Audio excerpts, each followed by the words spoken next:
तो प्यारा दोस्तों, अॼु जे हिन शॉर्ट नंबर 48 वारे वीडियो में पाण वटि जेको ट्रांसलेशन जे लाइ लफ़्ज़ आहे उहो आहे ओमनी। ओमनी लफ़्ज़ जी माना सिंधी में आहे सभु, इंग्लिश में पाण चऊं इन खे ऑल, यानी सभु या ऑल।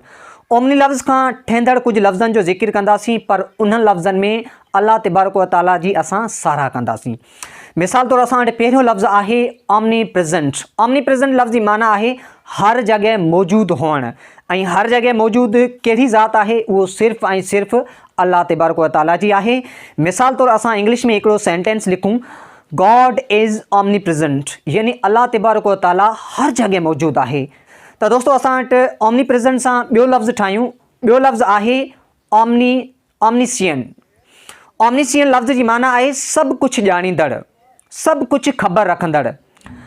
असां सेंटेंस आहियूं, अल्लाह इज़ ऑमनिशियंट, यानी अल्लाह तबारक व तआला उहो सभु कुझु ॼाणे थो। अल्लाह तबारक व तआला उहो बि ॼाणे थो त असांजी दिलि में छा आहे।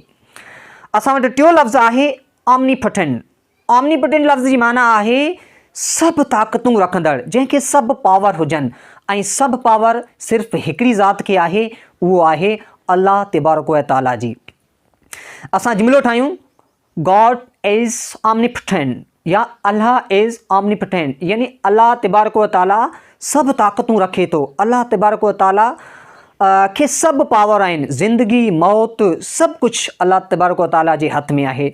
अल्लाह तबारक व तआला जे हुक्म खां सवाइ वण जो हिकु पन बि चुरी नथो सघे। तो दोस्तों होपफुली तव्हांखे हीउ वीडियो मुंहिंजो पसंदि आयो हूंदो। तो दोस्तों अगर चाहे तव्हांजो मन त फॉलो थिए अथनि। Thank U, keep care, good luck.